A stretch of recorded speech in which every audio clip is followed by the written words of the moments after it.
ఇది నీ లైఫ్, నీ స్టేజ్, నీ స్టోరీ. మైండ్లో ఉన్న అనుమానం ఆగిపోయిన కౌంట్ డౌన్ టైమర్ లాంటిది. వాడు ముందున్నాడు, నేను వెనకలున్నాను. అది పక్క వాళ్ళ చిన్న గెలుపుని పర్వతంలో చూపిస్తుంది. ఒక నేరం చేసిన వాడికి కూడా కోర్టులో ఒకసారే శిక్ష పడుతుంది. ఒక చిన్న యాక్షన్ తీసుకుంటే మీ మెదడు డోపమైన్ రిలీజ్ చేస్తుంది. ఈరోజు నీ కళ్ళ ముందు లక్షల మంది ద్రోణాచార్యులు ఉన్నారు. నీ లైఫ్ లిమిటెడ్ ఎడిషన్. నీ క్వశ్చన్ పేపర్ సైన్స్, పక్కవాడిది హిస్టరీ. నీ మైండ్ని ఒక పబ్లిక్ టీవీ లాగా వదిలేసావు. ప్రతి అడుగు నీది. ఇక్కడ నువ్వు ఓడిపోవచ్చు, గాయపడవచ్చు, ప్రపంచం నిన్ను చూసి నవ్వచ్చు, కానీ ఆ కథ నీది. Welcome to mental gym. ఈ ప్రపంచంలో నీకు పూర్తిగా కంట్రోల్ ఉన్నది ఏదైనా ఉందా అంటే అది నీ మొబైల్ ఫోన్. ఒక్కసారి పాస్వర్డ్ పెట్టుకున్నాక ఎవడైనా టచ్ చేయాలంటే నీ అనుమతి తప్పనిసరి. వాల్పేపర్ నుంచి రింగ్ టోన్ వరకు అంతా నీ కంట్రోల్లోనే ఉంటుంది. కానీ ఒక్కటి మాత్రం మర్చిపోయావు, అదే నీ మైండ్. ఫోన్కున్న ప్రైవసీ నీ మైండ్కి లేదు. నీ మైండ్ని ఒక పబ్లిక్ టీవీ లాగా వదిలేసావు. రిమోట్ను వేరే వాళ్ళ చేతిలో పెట్టేశావు. వాళ్ళు ఛానల్ మార్చినట్టే నీ ఆలోచనలు మారిపోతాయి. వాల్యూమ్ తగ్గించినట్టే నీ కాన్ఫిడెన్స్ తగ్గిపోతుంది. ఆ రిమోట్కి ఒక పేరు పెడితే దాని పేరు జనాలు ఏమనుకుంటారో. ఒక సింహం పిల్ల పుట్టిన కొద్ది కాలంలోనే దారి తప్పింది. అడవిలో ఒక గొర్రెల మంద దాన్ని చూసి చేరదీసింది. ఆ సింహం వాళ్ళతోనే పెరిగింది. కానీ శరీరంలో సింహపు రక్తం, గుండెల్లో సహజమైన ఆవేశం ఒక్కోసారి గర్జించేది. కానీ ఆ గర్జన ఆ గొర్రెలకు నచ్చలేదు.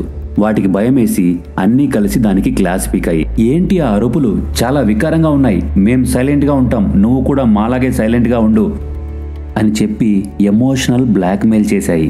అడవిని ఏలాల్సిన ఆ సింహం ఆ కొన్ని గొర్రెల అప్రూవల్ కోసం దాని నేచర్ని చంపేసుకుంది. ఫైనల్గా సింహపు రూపం, గొర్రె శబ్దం. ఒకరోజు అటుగా వెళ్తున్న ఓ ముసలి సింహం ఈ విచిత్రాన్ని చూసి ఆ పిల్ల సింహం దగ్గరికి వెళ్ళి, ఏంటి అలా అరుస్తున్నావు? సింహం గర్జిస్తుంది, ఏంటి నీ సమస్య అని అడిగింది. పిల్ల సింహం భయంగా, గర్జిస్తే వీళ్లకు నచ్చదు అంది. ఆ ముసలి సింహం జాలిగా ఒక విచిత్రమైన నవ్వు నవ్వి దాన్ని మించిన కోపంతో ఇలా చెప్పింది, ఒరే వెర్రోడా, నువ్వు గర్జిస్తే వాళ్ళు గొర్రెలు అనే నిజం వాళ్ళకు గుర్తొస్తుంది. ఆ భయంతోనే నీ నోరు నలిపేశారు. వాళ్ళు కంఫర్టబుల్గా ఉండడం కోసం నీ క్యారెక్టర్ని నువ్వు చంపేసుకుంటున్నావు. ఆ మాటలు తూటాలా తగిలాయి. ఆ పిల్ల సింహంలో లోపల నిద్రపోతున్న సింహం లేచింది, గొంతు విప్పింది. గుండెల్లోంచి ఒక్కసారిగా గర్జన. మనలో ప్రతి ఒక్కరిలో ఇలాంటి సింహం ఉంటుంది. మనకంటూ ఒక రోరు ఉంటుంది. కానీ మన చుట్టూ ఉన్న గొర్రెల సమాజం కోసం, వాళ్ళ అప్రూవల్ కోసం మనల్ని మనమే మ్యూట్ చేసుకున్నాం. ఒకే ఒక్క బలహీనత, అదే జనాలు ఏమనుకుంటారో. ఒక కొత్త డ్రెస్ వేసుకునే ముందు జనాలు ఏమనుకుంటారో. ఫ్రెండ్స్ ముందు నీ పాత బైక్ తీయాలంటే వాళ్ళు ఏమనుకుంటారో. బంధువులను మన ఇంటికి పిలవాలంటే వాళ్ళు ఏమనుకుంటారో. నీ జీతం తక్కువ అని తెలిస్తే జనాలు ఏమనుకుంటారో. నువ్వు కొత్తగా ఏదైనా ట్రై చేసి ఫెయిల్ అయితే జనాలు ఏమనుకుంటారో. ఇక్కడ నువ్వేం తప్పు చేశావు? ఒక నేరం చేసిన వాడికి కూడా కోర్టులో ఒకసారే శిక్ష పడుతుంది. కానీ ప్రతి పనికి జనాలు ఏమనుకుంటారో అనుకునే వాళ్ళకి ప్రతిరోజు, ప్రతి క్షణం, ప్రతి చూపుతో శిక్ష పడుతూనే ఉంటుంది. దీని గురించి కొంచెం డీప్గా ఆలోచిస్తే చిన్నప్పటి నుంచే మనల్ని అలా తయారు చేశారేమో. మన ప్రతి అడుగుని పక్క వాళ్ళతో పోలుస్తూ వాళ్ళ అప్రూవల్ అనే సర్టిఫికెట్ ఇస్తేనే మనం పాస్ అయినట్టు. ఇక జనాల మెప్పు కోసం మనల్ని మనం మార్చుకొని మన సొంత ఉద్దేశాలని, అభిరుచుల్ని సమాధి చేస్తాము. చివరికి మనకు అర్థమయ్యేది ఏంటంటే ఇది కేవలం జడ్జిమెంట్ కాదు, తరతరాలుగా ఒకరి నుంచి ఒకరికి అంటుకుంటున్న ఒక ఎమోషనల్ ఇన్ఫెక్షన్. అందుకే మన గర్జనని మనమే అణచివేసి జనాలు ఏమనుకుంటారో అనే భయంతో గొర్రెలా బ్రతకడం నేర్చుకున్నాం. బయటకి అడుగు పెట్టినప్పుడు మనతో పాటు వేల కళ్ళు వెంటాడుతున్నట్టు అనిపిస్తుంది. ప్రతి చూపు మనల్ని జడ్జ్ చేస్తున్నట్టుగానే ఉంటుంది. మన బట్టల్ని, మన మౌనాన్ని, మన లైఫ్ని. ఈ ఫీలింగ్తోనే మనం ఒక మాస్క్ వేసుకొని వాళ్ళ ఒపీనియన్కి మన మూడ్ని లింక్ చేసి ఒక రోల్ ప్లే చేస్తూ బతికేస్తుంటాం. కానీ ఇక్కడే మనం ఒక నిజాన్ని ధైర్యంగా చూడాలి. నిన్ను జడ్జ్ చేస్తున్న ఈ జనాలు అసలు ఎవరు? బయట ఎక్కడైనా ఒక కమిటీ ఉందా నిన్ను జడ్జ్ చేయడానికి? నీ తప్పులు లెక్కలు రాయడానికి ఒక ఆఫీస్ ఉందా? అసలు సమస్య బయట ఉన్న జనాలు కాదు, నీ లోపల, నీ భయంతో నువ్వు సృష్టించుకున్న జనాలు. అసలు శత్రువు బయట లేడు, మన భయంలో, మన ఆలోచనలో ఉన్నాడు. ఇక్కడ ఇంకొక ట్విస్ట్ ఏంటంటే నువ్వు ఎవరికైతే భయపడుతున్నావో వాళ్ళు కూడా ఇంకెవరికో భయపడుతున్నారు. నువ్వు ఎవరి జడ్జిమెంట్కి తలొంచుతున్నావో వాళ్ళు కూడా వేరే జడ్జిమెంట్కి బానిసలే. అంటే నిన్ను జడ్జ్ చేసే వారి చేతిలోనే వారి సొంత రిమోట్ లేదు. అందుకే ఇది ఒకరిద్దరి సమస్య కాదు, ఇది ఒక అంటువ్యాధి. మరి ఇలాంటి జడ్జిమెంట్ సర్కిల్లోంచి మనం బయటికి ఎలా రావాలి? అన్నిటికంటే ముందు నువ్వు ఇతరులను జడ్జ్ చేయడం ఆపేయాలి. వాళ్ళు ఏ జాబ్ చేస్తారు, ఏ బట్టలు వేస్తారు, ఏ బైక్ ఎక్కుతారు అని ఆలోచించడం ఆపేయి. నువ్వు జడ్జ్ చేయడం ఆపేస్తేనే వాళ్ళ జడ్జిమెంట్ నిన్ను బాధించడం తగ్గిపోతుంది. మన చిన్నప్పటి నుంచి సినిమాల్లో, టీవీ షోలో ఒక కుళ్ళు కామెడీ వింటూనే ఉంటాం. ఆటో డ్రైవర్లా ఉన్నావు, వాచ్మెన్లా ఉన్నావు. ఇది హాస్యం కాదు, ఇది విషం. మనం తెలియకుండానే ఈ జడ్జిమెంట్ కల్చర్ని మనలో ఒక భాగం చేసుకున్నాం. దాన్ని గుర్తించి చెరిపేయాలి. ఒక్క విషయం గుర్తుపెట్టుకోండి, గౌరవం ఇవ్వడానికైనా తీసుకోవడానికైనా వాళ్ళు ఏ కారులో తిరుగుతారో, ఏ వాచ్ కడుతున్నారో, ఏ ఫోన్ చేతిలో ఉందో చూసి కాదు, వాళ్ళు నీతో ఎలా మాట్లాడతారు, ఎలా వ్యవహరిస్తారు అనే కొలమానంతోనే గౌరవం ఇచ్చిపుచ్చుకోవాలి. ప్రతి పనిని గౌరవించు. ఏ పని చిన్నది కాదు. అతను ఆటో నడుపుతున్నాడంటే తన కుటుంబాన్ని పోషించడానికి, ఆమె కూరగాయలు అమ్ముతుందంటే తన పిల్లల్ని చదివించడానికి. పట్టుదలతో, నిజాయితీగా, ధైర్యంగా బతికే ప్రతి వాడు ఒక గర్వపడాల్సిన మనిషి. వాళ్ళని చూసి నవ్వడం కాదు, నమస్కరించాలి. మరి మెంటల్ జిమ్ అంటే మైండ్కి వర్కౌట్ ఉండాలి కదా. ఇప్పుడు ఈ వర్కౌట్ని మనం అన్మ్యూట్ ఫ్రేమ్వర్క్ అని పిలుద్దాం. ఎందుకంటే ఈ సమాజమే నీ ఒరిజినాలిటీని మ్యూట్ చేసింది. ఇప్పుడు నీ స్వరం తిరిగి వినిపించే సమయం వచ్చింది. నీ మైండ్ ఒక పబ్లిక్ టీవీలా మారిపోయింటే నీ రిమోట్ ఎవరి చేతిలో ఉంది? ఒక్కసారి థింక్ చెయ్యి. ఈరోజు నీ నిర్ణయాల మీద రిమోట్ కంట్రోల్ ఎవరి చేతిలో ఉంది? అది వెనక్కి లాగేసుకో. తరువాత నీ తల చుట్టూ ఉన్న టీవీ. నువ్వు గర్జించకుండా ఉండేందుకు ఇతరులు వేసిన మౌనపు గోడ. నువ్వు వేసే ప్రతి చిన్న అడుగు ఆ టీవీ స్క్రీన్ మీద పడే ఒక పెద్ద దెబ్బ. నీకు నచ్చిన డ్రెస్ వేసుకోవడం ఒక దెబ్బ, నీ ఒపీనియన్ని ధైర్యంగా చెప్పడం ఇంకొక దెబ్బ, నీ ప్యాషన్ని మొదలుపెట్టడం చావు దెబ్బ. నువ్వు చేసే పని చిన్నదిగా అనిపించవచ్చు, కానీ ఇది ఒక రెవల్యూషన్. ఇక ఈ వర్కౌట్ ఫినిష్ అయ్యాక నువ్వు ఈ జనాలు ఏమనుకుంటారో అనే వైరస్కి వ్యాక్సిన్ వేసినట్టే. లోపల నీ మెదడులో ఒక కెమికల్ రియాక్షన్ స్టార్ట్ అవుతుంది. ఒక డోపమైన్ రష్, ఒక ఎలక్ట్రిక్ వేవ్, ఒక సెన్స్ ఆఫ్ ఫ్రీడమ్. ఆ కిక్కే వేరు. ఆ కిక్ నువ్వు చేయాలనుకున్న పని చేశావని కాదు, ఎన్నో ఏళ్లుగా నిన్ను కంట్రోల్ చేస్తున్న భయాన్ని ఫేస్ చేశావని. ఒక చిన్న ప్రశ్న బ్రో, నువ్వు 1000 రూపాయలతో మొదలుపెట్టి 10,000 చేశావు. నేను 1 లక్షని 2 లక్షలు చేశాను. ఇప్పుడు ఎవరు ఎక్కువ గ్రో అయ్యారు? 2 లక్షలే పెద్ద గ్రోత్లా అనిపిస్తోందా? ప్రాక్టికల్గా థింక్ చేస్తే నీ గ్రోత్ 10x అంటే 10 నా గ్రోత్ 2x అంటే 2. మనలో చాలామంది మైండ్ ఎలా ట్రైన్ అయిందో తెలుసా? 2 లక్షలే పెద్ద సక్సెస్ అనిపించేలా. ఎదురింటాయన వాళ్ళ పెళ్ళాన్ని కారులో తిప్పుతున్నాడు, నేనేమో ఈ డొక్కు బైక్ మీద ఇంకెన్నాళ్ళో అనుకునే ఒక భార్య. పక్కింటి ఆయన కొడుకు ఫస్ట్ ర్యాంక్ తెచ్చుకున్నాడు, నువ్వు చూస్తే 2 ఫెయిల్, సిగ్గుగా లేదా అనే ఒక తండ్రి. నా ఫ్రెండ్కి వాళ్ళ నాన్న బైక్ కొనిచ్చాడు, నేనేమో ఇంకా షేర్ ఆటోలో పోతున్నా అని ఫీల్ అయ్యే ఒక కొడుకు. నిజం చెప్పండి, మీరు కూడా మీ జీవితంలో ఏదో ఒకసారి, ఎప్పుడో ఒకసారి వేరే వాళ్ళతో మిమ్మల్ని మీరు పోల్చుకున్నారా?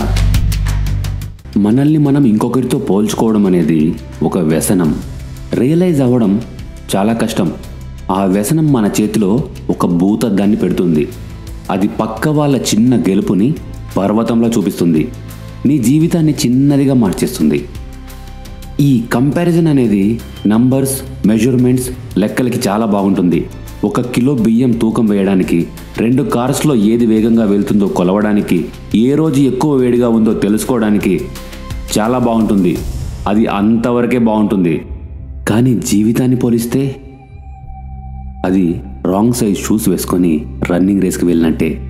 చివరికి ఊపిరి ఆగిపోతుంది, కానీ గమ్యం మాత్రం చేరం. మన బ్రెయిన్లో ఒక ఇన్విజిబుల్ స్కోర్ బోర్డ్ ఫిక్స్ అయిపోయింది. పక్కవాడు ఏం సాధించాడు, మనం ఎక్కడున్నాం అనేదే మన స్కోర్. ఆ స్కోర్ ఆల్మోస్ట్ ఎప్పుడూ మైనస్లోనే ఉంటుంది. ఎందుకంటే మన ముందు ఎప్పుడు ఎవరో ఒకరు పరిగెడుతూనే ఉంటారు. కానీ వాడు ఎందుకు పరుగు తీస్తున్నాడో నీకు తెలీదు, ఎక్కడి నుంచి మొదలుపెట్టాడో నీకు తెలీదు, ఎప్పుడు ఎక్కడ ఆగిపోతాడో కూడా తెలియదు, వాడి గమ్యం ఏంటో తెలియదు. అసలు వాడు పరిగెడుతున్నది మన రేస్లో కాదనే విషయం కూడా మనకు తెలియదు. మనం మాత్రం ఒక గుడ్డి గుర్రంలా వాడు ముందున్నాడు, నేను వెనకలున్నాను అని మనల్ని మనమే పోలిక అనే కొరడాతో కొట్టుకుంటూ ఉంటాం. ప్రకృతి నీకు ఒక అద్భుతాన్ని ఇచ్చింది, అదే నీ వేలిముద్ర. ఈ 800 కోట్ల మందిలో నీ వేలిముద్రతో ఇంకెవ్వరిది మ్యాచ్ అవ్వదు. దాని అర్థం ఏమిటి? నువ్వు ఒక కాపీ కాదు, నువ్వు ఒక యూనిక్ పర్సన్ అని. మరి ఆ వేలుతో నువ్వేం చేస్తున్నావు? నీ ఫోన్లో పక్కవాడి కథని స్క్రోల్ చేస్తున్నావు. మన మెదడుకి ఈ వేలికి విడదీయలేని బంధం ఏర్పడిపోయింది.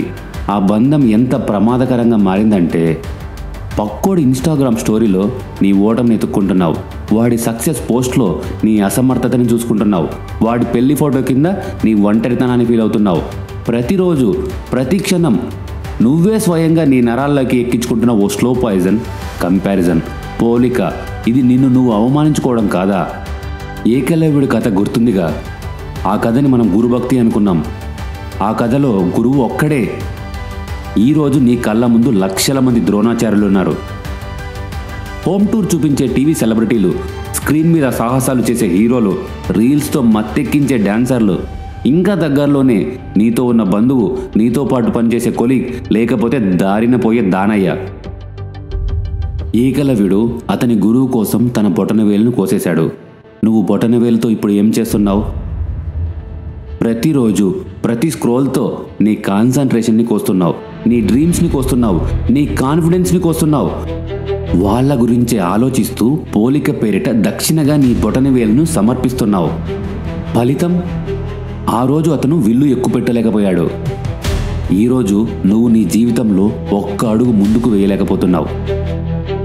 నువ్వు పోలిక అనే మత్తులో నీ ప్రత్యేకతను మర్చిపోతున్నావు.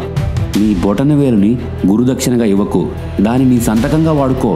పక్కవాడి విజయాన్ని చూసి కుమిలిపోవడం ఆపి నీలో ఉన్న ప్రతిభని బయటకు తీ.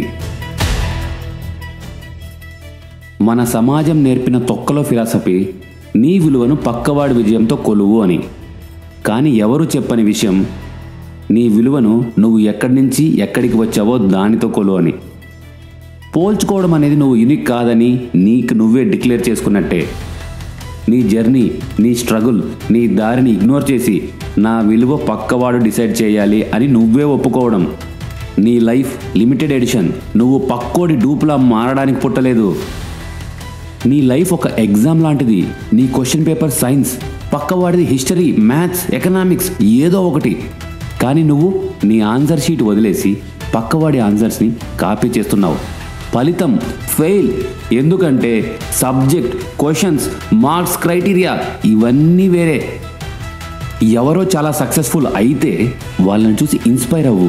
వాళ్ళ సక్సెస్కి కారణమైన డెసిషన్స్ ఏవో తెలుసుకో. ఎంత హార్డ్ వర్క్ చేశారు, ఏ మార్గంలో నడిచారు, ఎలాంటి ఫెయిల్యూర్స్ ఎదుర్కొన్నారు రీసెర్చ్ చేయి. వాళ్ళ బ్లూ ప్రింట్ని అబ్జర్వ్ చేసి నీ కోసం నీ ఓన్ బ్లూ ప్రింట్ డిజైన్ చేసుకో. వాళ్ళ సక్సెస్, వాళ్ళ ఫెయిల్యూర్స్ రెండింటి నుంచి వీళ్ళ లెసన్స్ దొరుకుతాయి. ఇవి తెలుసుకోవడం కంపారిజన్ కాదు, ఇది వే ఆఫ్ లెర్నింగ్, ఇది ప్రిపరేషన్. కానీ అసలు కంపారిజన్ ఎప్పుడు మొదలవుతుందో తెలుసా? నీ ప్రాసెస్ని ఇగ్నోర్ చేసి నీ వాల్యూని వాళ్ళ ఫైనల్ రిజల్ట్తో మెజర్ చేయడం. ఇన్స్పైర్ అవ్వు, కానీ జిరాక్స్ కాపీ అవ్వకు. ఎందుకంటే జిరాక్స్ పేపర్ ఎప్పుడు ఒరిజినల్ క్వాలిటీ రాదు. ఈరోజు నీ ముందు 2 దారులు ఉన్నాయి. First option comparison path. సులభం, సురక్షితం, రిస్క్ లేదు, నొప్పి లేదు. కానీ నీ కథ ఎప్పటికీ మొదలవ్వదు, నీ సంతకం ఉండదు. Second option your own path. ప్రతి అడుగు నీది. ఇక్కడ నువ్వు ఓడిపోవచ్చు, గాయపడవచ్చు, ప్రపంచం నిన్ను చూసి నవ్వచ్చు. కానీ ఆ కథ నీది, ఆ గెలుపు నీది, ఆ సంతకం నీది. నీ సంతకం లేకుండా ఈ ప్రపంచం పూర్తి అవ్వదు. నువ్వు పుట్టింది చప్పట్లు కొట్టడానికి కాదు, నువ్వు పుట్టింది వేదిక మీద నిలబడటానికి. పోలిక లేని మనసు ప్రపంచం ఎత్తు కొలవదు, తన లోతు తానే వెతుక్కుంటుంది. ఈ ప్రపంచం నిన్ను నమ్మకపోయినా నువ్వు ముందుకెళ్ళగలవు. కానీ నిన్ను నువ్వే నమ్మకపోతే నీ జీవితం ఒక రాయిలాగా అక్కడే నిలిచిపోతుంది. ఒక చిన్న కథతో స్టార్ట్ చేద్దాం. ఒక ఊర్లో ఓ శిల్పి ఉండేవాడు. చిన్న రాళ్లతో గొప్ప రూపాలు చెక్కేవాడు. కానీ ఆ రాళ్ళు వీక్గా ఉండేవి. చాలా శిల్పాలు చెక్కిన వెంటనే విరిగిపోయేవి. విరిగిన శిల్పాలను చూసినప్పుడు నాకింకా శిల్పాలు చెక్కడం సరిగ్గా రాదేమో అనే చిన్న అనుమానం అతనిలో పుట్టింది. ఒకరోజు పక్క ఊర్లోంచి ఇంకొక శిల్పి వచ్చాడు. ఇతని పనిని చూసి మెచ్చుకున్నాడు. తన దగ్గర ఉన్న ఒక మంచి పాలరాయిని ఇచ్చి, దీన్ని చెక్కు, ఇది నీ టాలెంట్కు సరిపోయే రాయి అని చెప్పి వెళ్ళిపోయాడు. అది సాధారణ రాయి కాదు, అతని జీవితంలో మొదటిసారిగా వచ్చిన నిజమైన అవకాశం. కానీ అతని చేతిలోకి ఒలి తీసుకున్నాక చెయ్యి వనకడం మొదలైంది. తన మనసులో కొన్ని కొత్త అనుమానాలు పుట్టాయి. ఇంత మంచి రాయిని నేను చెడగొడితే నిజంగా నాకు ఇంత గొప్ప రాయిని శిల్పం చేసే స్థాయి ఉందా అని తనలో తానే అనుకున్నాడు. తన దగ్గర కావాల్సినంత స్కిల్ ఉంది, కానీ ఒక్క అనుమానం అతన్ని ఆపేసింది. చివరికి ఆ రాయిని శిల్పంగా మార్చకుండా తనను తానే అడ్డుకున్నాడు. ఇదే సెల్ఫ్ డౌట్కు ఉన్న నిజమైన శక్తి. మీరే మీ కాళ్లకు సంఖ్యలు వేసుకునేలా చేస్తుంది. సెల్ఫ్ డౌట్ అంటే ఏమిటి? దీన్ని మన మైండ్లో నాటిన ఒక పెద్ద చెట్టుగా ఊహించుకుందాం. ఈ చెట్టు ఎలా పుట్టింది? ఒక విత్తనం నుంచి. కొన్నిసార్లు ఈ విత్తనాలు మన మనసులో ఇతరుల ద్వారా నాటబడతాయి. ఉదాహరణకు, చిన్నప్పుడు ఒక టీచర్ నువ్వు చాలా స్లో అని అన్నమాట కానీ, లేదా మీ పేరెంట్స్ నీకు భయం ఎక్కువ, మొహమాటం ఎక్కువ అని చేసిన కమెంట్స్ కానీ, ఇవన్నీ మన మైండ్లో నాటబడిన విత్తనాలు. కొన్నిసార్లు ఈ విత్తనాలు పాస్ట్ ఫెయిల్యూర్స్ నుంచి కూడా వస్తాయి. మనం నిజంగానే ఏదైనా ట్రై చేసి ఫెయిల్ అయి ఉండవచ్చు. దాన్ని ఒక పాఠంగా చూడకుండా మన మైండ్ ఆ ఫెయిల్యూర్నే గుర్తుపెట్టుకుంటుంది. ఇది మనం నిజంగానే సమర్థులం కాదని నమ్మేలా చేస్తుంది. ఒక 10 ఏళ్ల అమ్మాయి స్కూల్ స్టేజ్ పైన స్పీచ్ ఇస్తూ మధ్యలో ఆగిపోయింది. అప్పుడు అందరూ నవ్వారని ఇప్పుడు మైక్ అందుకోవాలంటే ఆ అమ్మాయి చేతులు వణుకుతున్నాయి. లేదా ఒక యువకుడు ఇంటర్వ్యూలో ఒకసారి రిజెక్ట్ అయ్యాడు. ఇప్పుడు ప్రతి అవకాశం ముందు నా వల్ల కాదేమో అన్న ఫీలింగ్ అతన్ని వెంటాడుతోంది. ఇంకా కొన్నిసార్లు ఈ విత్తనాలు మెంటల్ లిమిటేషన్స్ వల్ల కూడా మన మైండ్లో మనమే నాటుకుంటాం. ఇవి మన చుట్టూ ఉన్న పరిసరాల ప్రభావంతో మనకు మనమే విధించుకునే పరిమితులు. మన సర్కిల్లో ఎవరూ ఇంతవరకు ఆ పని చేయలేదు అనుకొని మన వల్ల కూడా కాదేమో అని మనం ఒక అవగాహనకు వస్తాం. ఇలా రకరకాలుగా సెల్ఫ్ డౌట్ అనే విత్తనాలను మన మైండ్లో మనము నాటుకుంటూ పోతాం. కాన్ఫిడెన్స్ తగ్గిన వెంటనే బయట వాళ్ళ వ్యాలిడేషన్ కోసం చూస్తాము. సపోర్ట్ లభించకపోతే ఆ వేర్లు మరో అడుగు లోపలికి దూసుకెళ్తాయి. ఇలా ఏదో ఒక విధంగా మన సబ్ కాన్షియస్ మైండ్ కొన్ని సందేహాలను నిజం అని నమ్ముతుంది. మీరు ఏ పని మొదలు పెట్టాలన్నా ఈ సందేహపు గోడను దాటి ముందడుగు వేయాలి. మీ మైండ్ ఒక రాకెట్ లాంటిది. సరిగ్గా లాంచ్ చేస్తే ఆకాశాన్ని చీల్చుకుంటూ దూసుకుపోతుంది. దారి ఉంది, ఇంధనం ఉంది, సామర్థ్యం ఉంది. కానీ మైండ్లో ఉన్న అనుమానం ఆగిపోయిన కౌంట్ డౌన్ టైమర్ లాంటిది. లాంచ్ అవ్వాల్సిన రాకెట్ను అదే లాంచ్ ప్యాడ్కి కట్టిపడేస్తుంది. ఆ టైమర్ ఒక్క సెకండ్ ముందుకు కదిలితే ఈ రాకెట్ కొన్ని లక్షల కిలోమీటర్ల దూరంలో ఉన్న గమ్యాన్ని వేగంగా చేరుకుంటుంది. మీ సందేహాన్ని మీరు ఎన్ని రోజులు ప్రశ్నించకపోతే అన్ని రోజులు మీరు దానికి బానిసలుగానే బతుకుతారు. మీరు దాన్ని ప్రశ్నిస్తేనే మీ బలం పెరుగుతుంది, ఆ సందేహం కరగడం మొదలవుతుంది. మనం నిజంగా ఏదైనా సాధించాలనుకున్నప్పుడే మనలో సందేహం వస్తుంది. ఎందుకంటే అది సవాళ్లను ఎదుర్కొంటున్నామని మనకు తెలియజేస్తుంది. ఇది కేవలం ఒక ఎమోషనల్ రెస్పాన్స్. సైకాలజీలో దీన్ని సెల్ఫ్ ఎఫికసీ లూప్ అంటారు. మీరు సందేహంలో ఉన్నప్పుడు కూడా ఒక చిన్న యాక్షన్ తీసుకుంటే మీ మెదడు డోపమైన్ రిలీజ్ చేస్తుంది. ఇది ఒక రివార్డ్ లాగా పనిచేస్తుంది. ఈ డోపమైన్ ఫ్యూచర్లో మీ భయాన్ని తగ్గించే బలమైన పునాదిని వేస్తుంది. కాబట్టి మనం ఈ సెల్ఫ్ డౌట్ను మనకు వ్యతిరేకంగా కాకుండా మనకు అనుకూలంగా ఆయుధంగా మార్చుకోవాలి. ఇప్పుడు ఈ సెల్ఫ్ డౌట్ని ఎలా ఓవర్కమ్ చేయాలో 3 స్టెప్స్లో చూద్దాం. ఫస్ట్ స్టెప్, మీ సెల్ఫ్ డౌట్స్ని గుర్తించి వాటిని రౌండప్ చేయండి. కావాలంటే ఈ వీడియోని ఇక్కడే పాస్ చేసి చాలా రోజులుగా మీ మనసులో ఉన్న సందేహాలను ఒక నోట్బుక్లో రాసుకోండి. వాటిని బయటికి తీయడం మీ ఫస్ట్ స్టెప్. మీ రెండవ స్టెప్ సెల్ఫ్ డైలాగ్. ఇది మీ బ్రహ్మాస్త్రం. దీన్ని సరిగ్గా ఉపయోగించగలిగితే మీరు ఊహించని ఎత్తులకు ఎదుగుతారు. ప్రతిరోజు అద్దంలో చూసుకుని ఇలా గట్టిగా చెప్పండి, నేనెందుకు చేయలేను, ఇది నాకు చేత కాదు అని ఎవరన్నారు, ఈ ఒక్క అడుగు వేస్తే నా జీవితంలో ఏం మారుతుంది అని మీతో మీరే మాట్లాడండి. మీ చిన్న చిన్న విజయాలను ఒక డైరీలో రాయండి. గతంలో మీరు సందేహాన్ని అధిగమించిన సందర్భాన్ని గుర్తుకు చేసుకోండి. ఇలా చేయడం వల్ల మీ మెదడులో కొత్త సర్క్యూట్స్ ఫామ్ అవుతాయి. ఉదయం మీరు నిద్ర లేవగానే మొదటి 30 నిమిషాల్లో మీ మెదడు చాలా ఫ్రెష్గా ఉంటుంది. ఈ సమయంలో సందేహాల బదులు పాజిటివ్ సజెషన్స్ మీకు మీరే ఇచ్చుకోండి.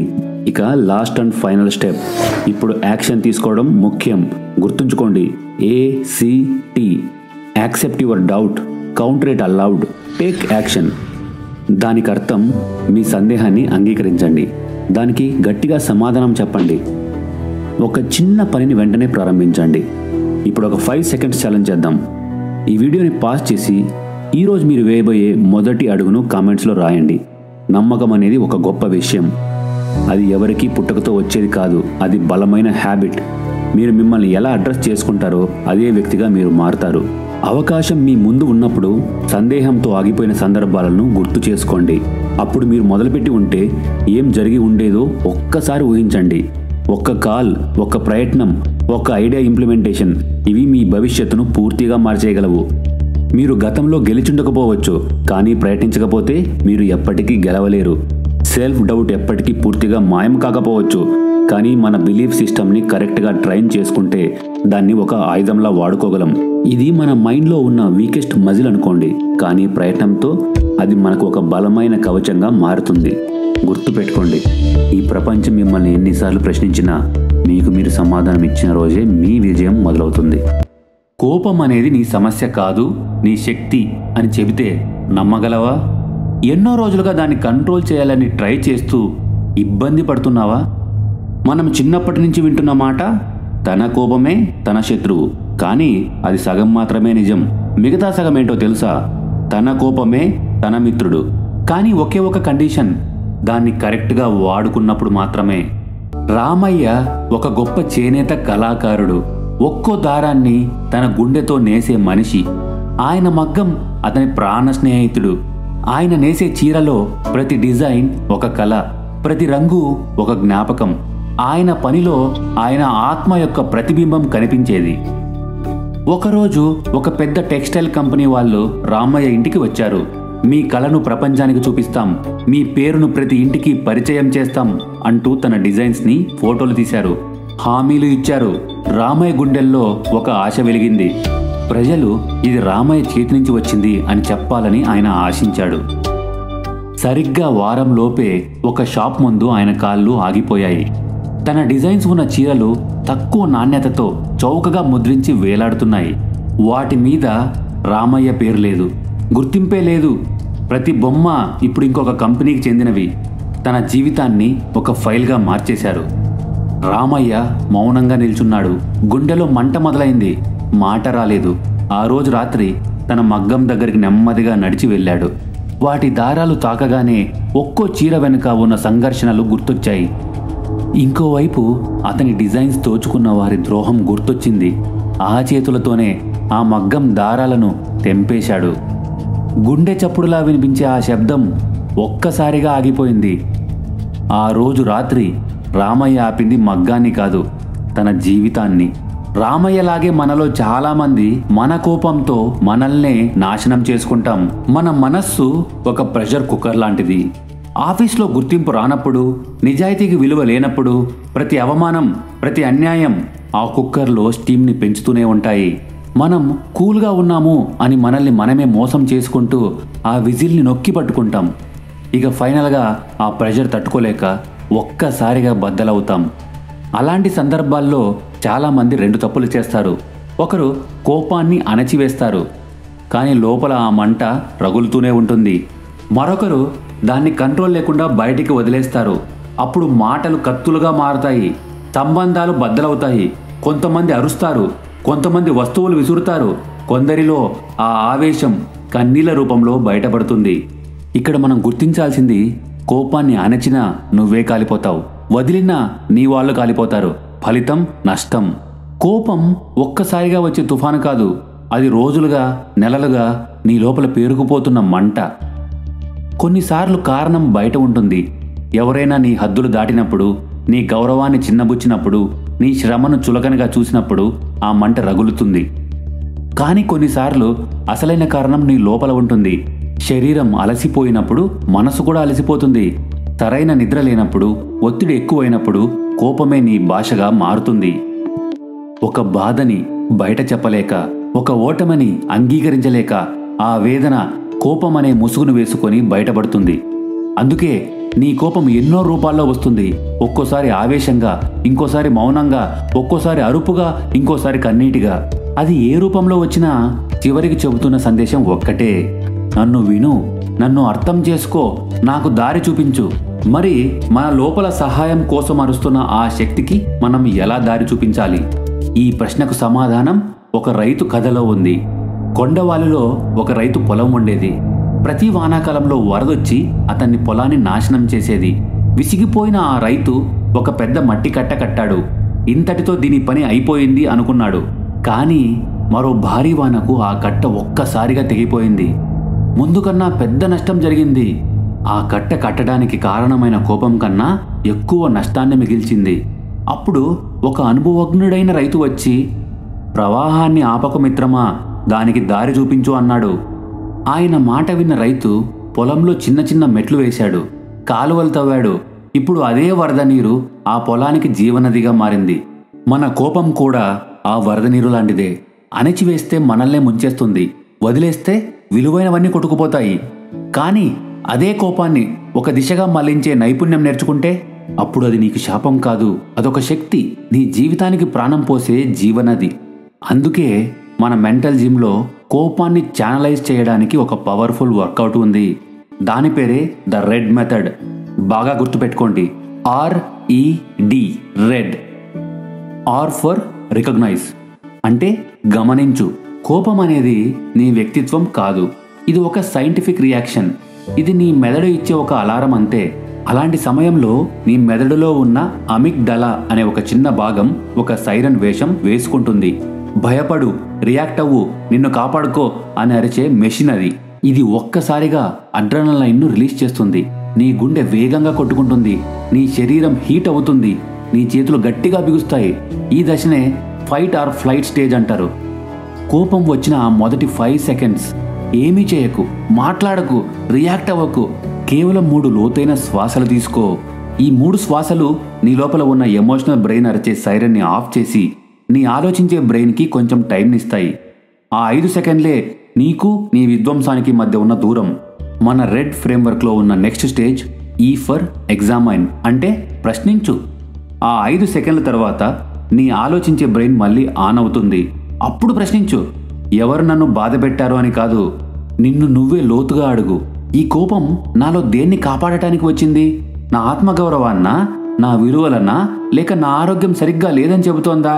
ఈ ప్రశ్న నీ బ్రెయిన్లో ఒక డోపమైన్ పింగ్ ని క్రియేట్ చేస్తుంది, నిన్ను ఒక పరిశోధకుడిగా మారుస్తుంది. అదే ప్రశ్న మనల్ని రెడ్ ఫ్రేమ్వర్క్ లో చివరి స్టేజ్కి తీసుకెళ్తుంది. రెడ్లో చివరి లెటర్ D ఫర్ డైరెక్ట్, అంటే దారి చూపించు. ఇప్పుడు ఆ శక్తిని ఒక వ్యక్తి మీద కాదు, ఒక పరిష్కారం మీద ఫోకస్ చేయి. నిన్ను అవమానించిన వాడిని తిట్టడం కాదు, వాడికన్నా ఎత్తుకు ఎదగడానికి ఒక యాక్షన్ ప్లాన్ తయారు చేయి. నీ కోపాన్ని ఒక రియాక్షన్గా కాదు, నీ అభివృద్ధికి ఇంధనంగా మార్చుకో. కాబట్టే తెలివైన వాళ్ళు కోపంగా రియాక్ట్ అవ్వరు. అది బయోలాజికల్ అలర్ట్ అని అర్థం చేసుకుంటారు. వెంటనే స్పందించరు, మౌనంగా గమనిస్తారు, ప్రశ్నిస్తారు, దానికి దారి చూపుతారు. కోపం రావడం తప్పు కాదు, దాన్ని కరెక్ట్గా వాడకపోవడమే నిజమైన బలహీనత. ఈ రెడ్ ఫ్రేమ్వర్క్ నిజంగానే పనిచేస్తుందా? నీ కోపానికి నువ్వే దాసోహమా, లేక దీనికి దారి చూపగలవా? ఇదే ప్రశ్న మన మొదటి కథలోని రామాయణం కూడా నిలబెట్టింది. ఒక్కసారి మళ్ళీ ఆ రాత్రికి వెళ్దాం. ఆయన మగ్గం ఆగిన ఆ క్షణానికి వెళ్దాం. ఆ రాత్రి అతను యంత్రాన్ని విరగ్గొట్టడానికే వెళ్ళాడు. కానీ తన హృదయంలో ఒక ప్రశ్న గట్టిగా మోగింది. వాళ్ళు నా డిజైన్ని దొంగలించగలరు, కానీ నా చేతి నైపుణ్యాన్ని కాదు. ఆ ఆలోచనతో మళ్ళీ మగ్గం ముందు కూర్చున్నాడు. ప్రతి చీర చివర ఒక నెమలి ఈకగా తన సంతకం వేశాడు. ఏ మెషిన్ కాపీ చేయలేని సిగ్నేచర్.